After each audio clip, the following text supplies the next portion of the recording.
This video is for Black Americans. Everybody else can stay, but I just want you to know that I'm specifically speaking to Black Americans. Black Americans, I've been thinking about this for a while, and watching Amanda Seales slay all of those Black conservatives and specifically slay Mr. Angola, I figured that it just pretty much confirmed for me that what I've been thinking about, yeah, I need to let you all know what I've been thinking about.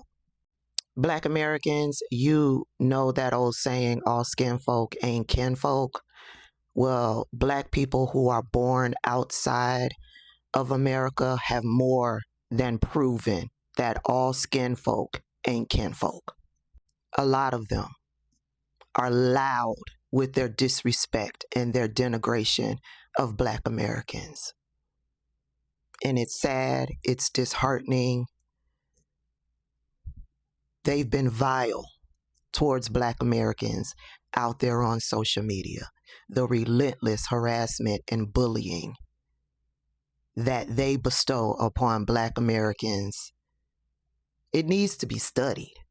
With that said, Black Americans, I want you to think about this as we are heading into the 2026 midterms and the 2028 presidential election. When you are looking at a candidate and that candidate looks like us, I need for you to go a step further and pay attention to what it is that they are saying.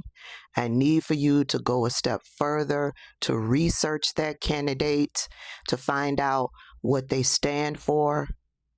And one of the questions that you need to ask these candidates that look like us, you need to ask them what are their thoughts and feelings on reparations for foundational Black Americans.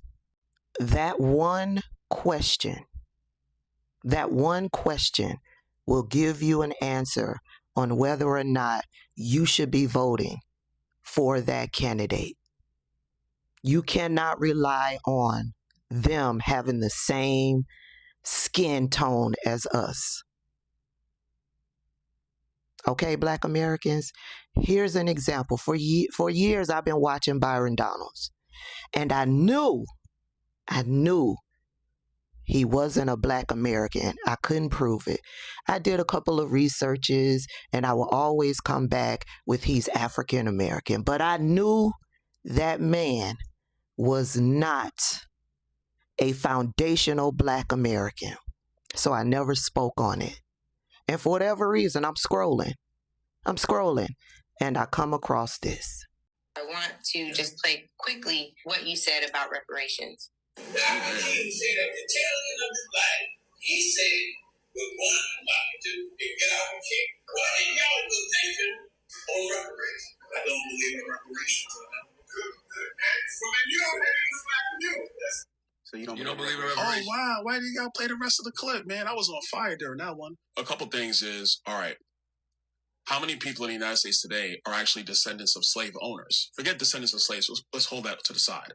Descendants of slave owners. You've had massive immigration into the United States over the last 150 years. So now you're going to say that people who immigrated to the United States, who are not descendants of slave owners, were not descendants of that trade, now they're going to be responsible for paying that out going forward.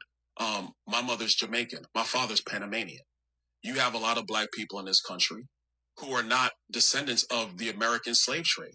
So I already know off top, there's a lot of Black people in America who aren't going to be able to get that. And there it is. Black immigrants in this country will work to undermine Black Americans in this country because they won't be able to benefit off of Black Americans when it comes to reparations. Never mind the fact, the blood, sweat, and tears that our ancestors spilled to try to make a better way of life for us, which directly benefits Black immigrants in this country. No, they don't want you to get because they won't get. And allow me to point out that as he began to answer that question, he immediately went to defend the descendants of white slave owners. Go back and listen to his response. So, all skin folk ain't kinfolk. And unfortunately, a lot of them come here to undermine us. Mr. Angola proved that.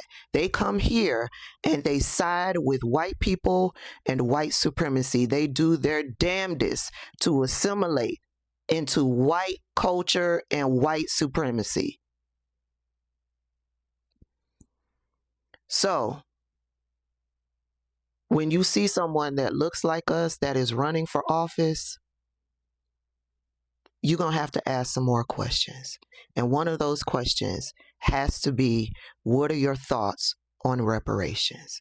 And before I go, I want to remind y'all talk shit about Kamala Harris, but this is what Kamala Harris had to say about reparations. Democrats who will say they're for something, but when it comes time to actually do it, they're not there for you. They say they run away, they don't answer the question, and to be blunt, like the current vice president, not answering a lot of questions. But she did say that she's for reparations. After she said she wasn't. So which one is it? No, she never said she wasn't. That's never happened. That's the false narrative. All right, that's fine. I'm gonna let I mean, she was here when she said it. But we have a history of racism in America. So you are for some type of Yes, I am. reparation. Okay. Yes, I am. I'm not gonna challenge. Yeah. I won't challenge. But I guess the question is, Congressman, you say that you're not for reparations, right. Then you go on to say that there are a lot of elected officials. We know that racism is a bipartisan.